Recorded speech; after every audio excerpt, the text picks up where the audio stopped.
This is Boxing Tickets NI in association with SB Sports Chaco. We're delighted to be joined once again with Dylan Wilson. How are you, mate? Hey, mate. How's it going? It's good to be back. It's been a long 14 months. Obviously, I know I last spoke to you the 13th of July, 2021. We're sort of speaking off camera and things like that. But what a crazy year it's been for you. Obviously, you made your debut in Alicante last July. You've had, 3 or 4 fight dates falling through. Yeah. And you've obviously had a freak injury as well. I know we sort of spoke about it a wee bit online, but for obviously anybody that doesn't know what happened, tell everybody what happened to you. I got bit by a spider, apparently. I was out running. I got a fight scheduled to fight in Glasgow. I was out running. I was making weight and getting prepared and stuff like that. I was out running one day and I didn't even notice that I had a bite or anything like that. I got home that evening, then I seen there was a little red mark on my leg. Look, nothing out of the ordinary. We all get little spots here and there, especially when you're training twice a day. Didn't think anything of it. That was on a Wednesday. By Thursday, the leg had swollen right up. The spot was starting to ooze and stuff like that. I was like, Jesus Christ, what's this like? I went to the GP. The GP was like, that looks like a bit of cellulitis. Did you get bit by something or did you get cut by anything? I was like, no, not that I remember. She's like, what were you doing? I was out running. She goes, you might have been bit by an insect while you were out running in the park. And I was like, right, what will I do? And she said, it looks like you need to go to A&E. And I said, I'm not going to A&E. I'm fighting next week. I'm not doing anything like that. I said, it'd be grand. I said, look, give me whatever you need. She gave me penicillin. She said, right, keep an eye on that. If it gets any worse, go to A&E. That was in the afternoon. By that night, the leg had swollen even more to the point where I couldn't bear weight in it. I had sweats. I couldn't sleep. I went to bed that night at about 10 o'clock. I didn't sleep at all. I got up at about 4 or 5 in the morning and just went straight to A&E because I knew there was something not right. I ended up in A&E for about 3 hours before I got seen to initially do my bloods. And when they seen me just to do my bloods, one of the nurses seen me leg and said, oh my God, no, you're not going back out to wait in the A&E. And they brought me straight in to see a doctor. The doctor said that that's deep cellulitis. How long do you have? You must have a while. I said, no, it's like only had me since Wednesday. This was going into like late Thursday, early Friday morning. And he couldn't believe it. He said, right, we're in. They tested me, bloods, everything like that. So when I got deep cellulitis into my leg, I was a few hours off going septic. That's how deep and intense it was. I was starting to, when I was sitting in A&E, obviously I was starting to get sweats. I was starting to feel a little bit hallucinogenic. I was getting weak. I was dozing off. And even in that pain, I went in. Within an hour, I had surgery. They hooked me up on a couple of IVs. They cut the leg. They drained it. Everything else like that. Obviously, I refused the first time because I said, if you cut my leg, am I going to be all right to be able to fight now in a week or so? And they're like, look, we'll just see how it goes. And I said, no, I want an answer. I'm like, yeah, you'd be grand. Cut my leg. And they're like, you're not going anywhere, mate. I was like, sound. They had me. They trained it. I stayed a couple of nights in the hospital. I filled back up again. They obviously didn't get it all out. And the infection actually started to track down into my calf and behind my knee. And he said that if I went into my knee, then I was in a lot of trouble because if you get infections near the bone, it's fairly dangerous, and it was already dangerous as was. So they put me on 2 different blends of antibiotics, of penicillin. I was on morphine tablets. I was on Oxycontins. What else? I was on IVs. I was on painkillers. This was like drips. I was on like 4 different drips every 4 hours, but they took almost 2 hours to get into me. So I was literally never off a drip all day because I had to get them 2 or 3 times a day. Leg filled back up. I had to get surgery again. They had to open me back up, train the leg again, and then pack it. Left with a pretty small scar for what it is. I thought it was going to be a lot worse, but it was more just the recovery route after it. I was in a wheelchair for a week in the hospital. And then because I was moving around so much, because I went from being like 2 training sessions a day to being bedbound. So I was flying around on the wheelchair the whole time, but the pressure in the leg was making it fill back up from sitting on it. So in the last 2 days in the hospital, they tied my leg up in the bed and they wouldn't let me move it. So I was totally bedbound for 2 days. Came back, I was bedbound for a week, then at home, wasn't allowed to move it, crutches just to go to the bathroom. And then for 3 weeks after, I was in crutches then. So safe to say I lost all my fitness, all my strength, everything like that. And it was wild, to say the least. I remember you saying you putting something up on Instagram, and obviously I think it was one of the days you were in hospital, it was like day 2 or day 3, and I was like, what's going on? And I guess when you think of it, and obviously it's a bite, but it could obviously have potentially been life changing for you as well. Obviously, if you had continued to stay stubborn, and I'll be all right, I'll be grand. You know, it could have got to this stage, you could have, done serious damage to probably maybe even your leg, maybe even your health as well. So you're probably lucky you got to the stage where you're like, nah, with the physical thing of seeing your leg and the size of it, you're probably lucky you did go when you did. Yeah, well, look, if I'm honest, I would have not went. The missus was sending me. She was beating the air off me to go because she could see how it was progressively getting worse, and I was just kind of flogging it off and trying to deal with it myself. But she made me go, and I'm glad I did because they said I was hours off being introduced to sepsis, and that would have been life changing. Mm-hmm. And I don't know what way I would have recovered from that. Like from a small bite, they said it must have been a spider, something that would bite you like that. He said, yeah, it must have been. And he said it wasn't like venom or anything like that. It was nothing like, oh, you got bit by a really venomous spider. It must have been just carrying a bacteria. And when it bit me, the bacteria just traveled in. And because whatever way it got me, maybe because I was sweating, the pores were open. I'm not sure. They just said that the bacteria went deep in and then it wasn't treated and you just got worse and worse from there. But they were surprised at how intense it got so quickly over 2 days. Usually it would take people a lot longer. I'm glad I went and I'm glad I'm on the other side of it now, you know? I remember I think Joe Parker had a spider bite. Remember he had to pull out of a fight a couple of years ago, and I think people Yeah, mocked him for it. But particularly, obviously, when it comes to spiders, and if they are venomous, it could yeah. they could very quickly change into career ending sort of things for people. Yeah, 100%. Like I didn't know what way things were going. Like that you said, I was putting things up day 2, day 3. Like that went up to day 7, and they were still him and hawing about letting me home. Only I was kicking up such a fuss. They probably wanted rid of me. Mm-hmm. Um, but I didn't know what way it was going to go. I knew I was going to recover towards the end of the trip. This stint in hospital, I knew I was going to recover. It's just about how long it was going to take me, and you lose a lot of motivation as well. Like that was the 5th fight that fell through on me. There was 4 fights under Boxing Ireland, and then there was 1 fight under ABC. That was that one. 4 fights got cancelled on me. One was pulled. I never got onto the show. 3 were cancelled, and then that fight, then that 5th one, I got injured, so that was on me. But the other 4 were all cancelled through no fault of my own. So you can imagine the motivation you lose after like 5 organised fight, 5 weight cuts, 5 camps, getting ready to fight, and but no fighting, you're still 1-0. It's very deflating. I guess I guess it probably shows the character of the person you are. That you're still here, you're back to full health, and obviously you're a week away from your next fight. Just obviously want to touch on obviously the collapse of obviously boxing Ireland. They've done a lot for Irish boxing over quite a few years, but I guess in terms of that as well, it's uncertain times because you as a 1-0 fighter, you're not really marketable sort of in a way. Exactly. Yes, you've obviously kickboxed and you've done Muay Thai and everything else, but you're not really marketable to someone to go, well, sell yourself to me. I'm a 1-0 fighter. I used to do this. I used to do this. Mm, There's only so many doors that are sort of open for you. So you yeah. probably maybe thought at times, obviously with the injury and stuff as well, you probably thought at times I'm never going to box again.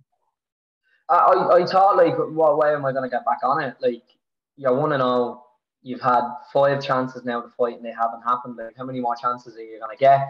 Between sponsors, like I had sponsors falling on and off, and like luckily the last fight in Glasgow when I got injured, those sponsors, most of them stayed on, but. You're trying to get new sponsors every fight and stuff like that, and they're falling on that because they want a relevant fighter. They want someone that's going to pay dividends back to them in the sense of the advertisement, the marketing, you fighting and winning, things like that. But if you're not fighting, you're only as relevant as your last fight. And my last fight was 14 months ago, so it's hard trying to tell people that you are worth sponsoring. I guess the probably positive you sort of have it. Like obviously, I know mate on your last interview, I was very, very impressed with your debut in Alicante.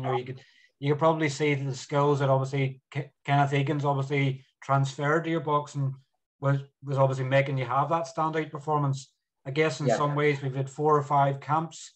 They obviously making your second pro fight.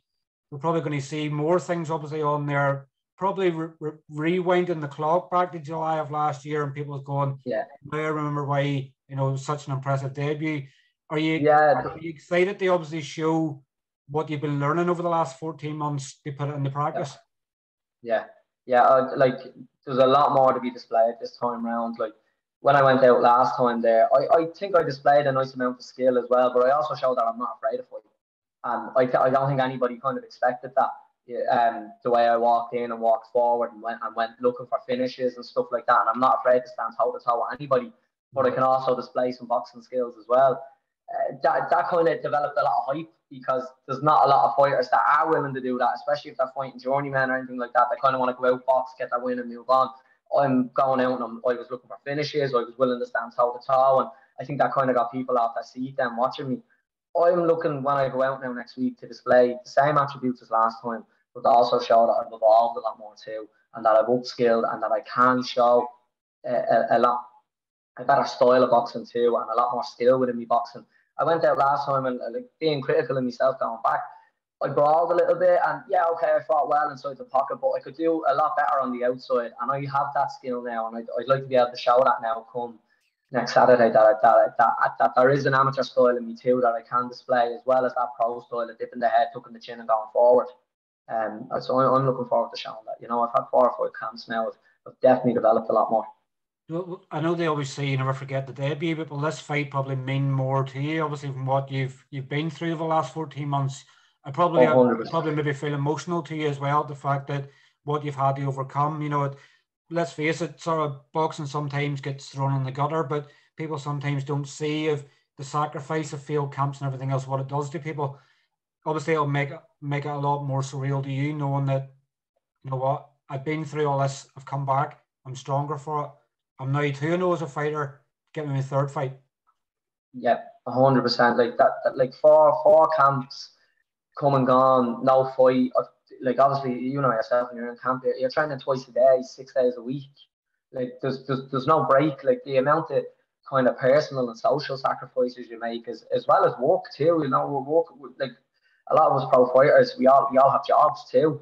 Most of us anyway, until you hit that top level. Work has to make sacrifices, so that's your income. Your personal life has to make sacrifices, your social life too. It is hard.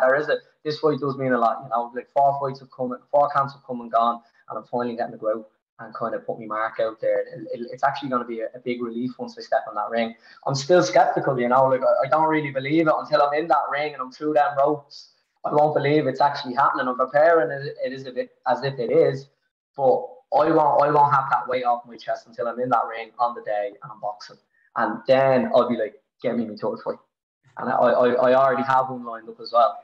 I'm sure your missus will be glad to see you back because I'm sure the last 14 months you've probably been a nightmare about the house. You've probably been depressed, sort of walking about. You'll be going, yes, he's back in the ring, sort of. You give her a bit of peace and quiet. Definitely, yeah, definitely. I'd be up to her neck. I do, and the whole thing is obviously as the deeper we get into camp, the weight could start to come on, and you're in a more of a calorie deficit. You're training more. You're a little bit crankier as well. So the whole thing is just eat some carbs and smile for once, will you? It's a bit of a wind up, like, because she knows I can't. So Yeah. that's the thing. Yeah. So she'll be happy, but she knows what's coming. She knows when I do this fight how hyped I get and how I just want to jump straight back in. I'll just jump straight back into camp. And she also knows that I have a third fight lined up already for this year. So she knows what's coming. There's a relief. She'll have a week off and then we'll be back to it again. You'll get to your Chinese and then you'll be back on it again. That's it. I'll have a few days off and then we'll be back at it. I guess you've obviously other great news to obviously announce. You've obviously got a new promoter now. You're obviously going to be managed by ABC Management. We obviously know them very well. They give people fights. And I guess for you, probably more than anything, you want someone who's going to get you regular fights. You need to obviously keep trying to take the stabilizers off, obviously, your professional career. So was that sort of the reason behind going with ABC Management, because they have a good track record in getting their fighters fights? 110%. Like there's many promotions out there that will promise you the world, and I've been promised that before in the sense of even on a domestic level. Like I'm nothing special at the minute, but just at a domestic level, all I'm looking for is activity. That's it. And I'm doing my part. I'm putting the work in. I'm putting the camps in. I'm trying to get the sponsors on board. I need someone to just get me in the ring. And signing them with ABC was a big plus because that's exactly what they're doing. I know a lot of the boxers that they have signed. They have nothing but positivity to praise about them. So I actually reached out to them. They got me the first fight in co-promotion with Boxing Ireland in Glasgow when I got injured. So when I went back then and I was looking for a fight again, they're the first people that I reached out to. And I said, look, I'm a free agent. I'd love to box under you. You get people fights. Can you get me fights? And they were more than happy to sign me.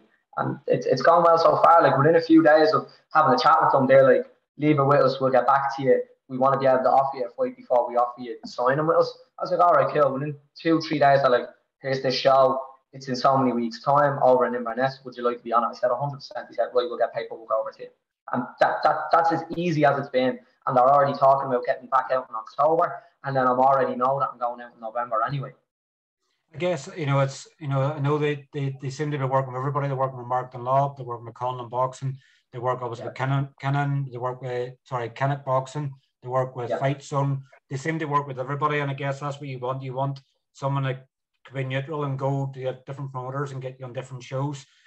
What are you sort of expecting from Inverness next week? Do you sort of have that bit of nerves? It's sort of, you're back in the ring after so long, or is it just you're just going to be straight out, sort of like as if you've 10 seconds to sort of touch your man?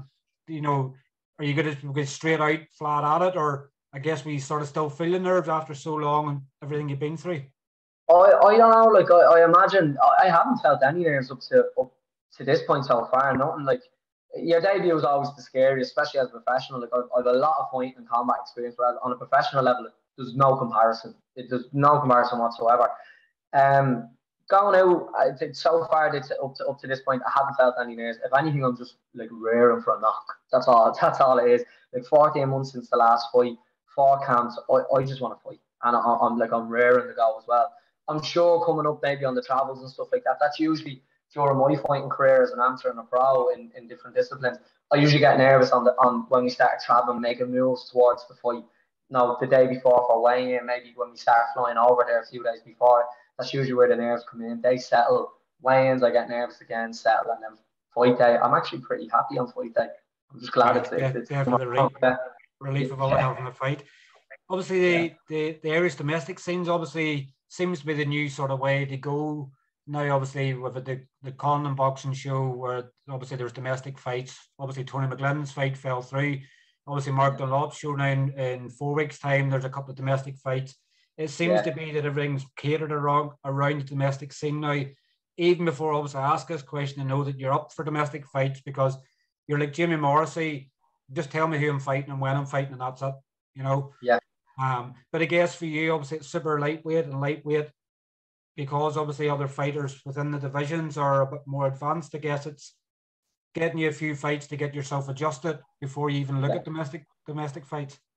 100%, and I understand that a lot of the domestic fighters that are more advanced, they paid their dues, they've done their fights, they have the experience for a reason, and they're not going to want to take a look at me at the minute because I'm only kind of getting going, and in a year in, I'm only 1-0.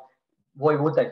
They're looking ahead of themselves. They're doing what I'm doing. I'm looking ahead of me, and they're looking ahead of themselves. So I know that I'm going to need a few more fights, wherever it is. And boxing abroad or boxing domestically and bringing in opponents, I don't mind as long as I'm fighting and building experience.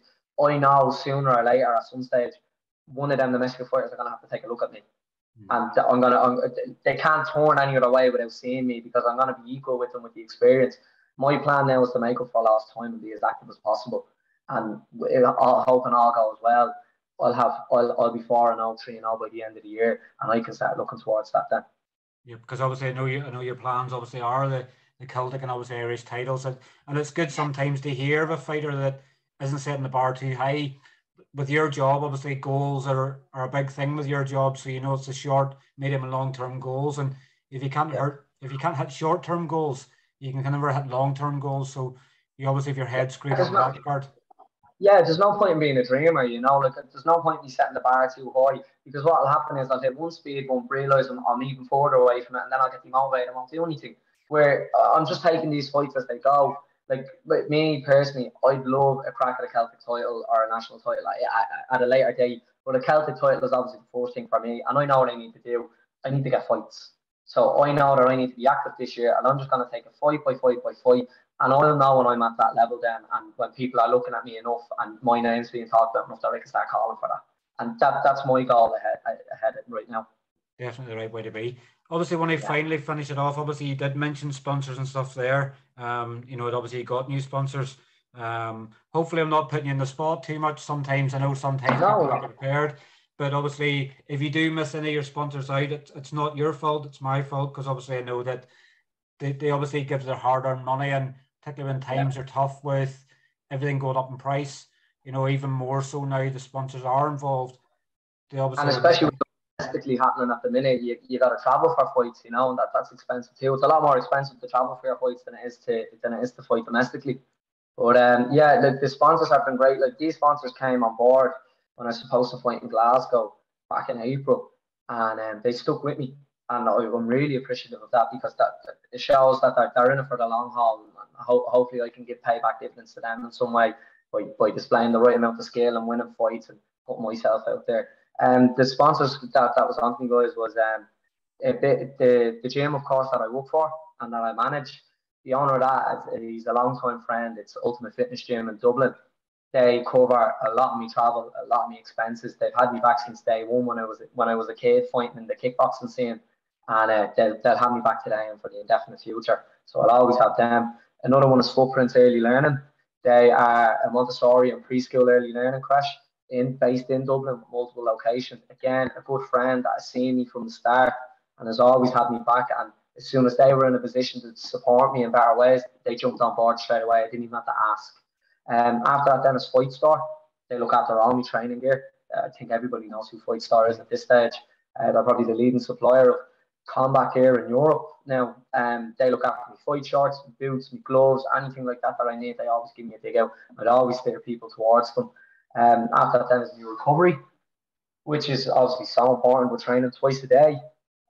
Recovery is mega. So I have Joe Deegan Sports Massage.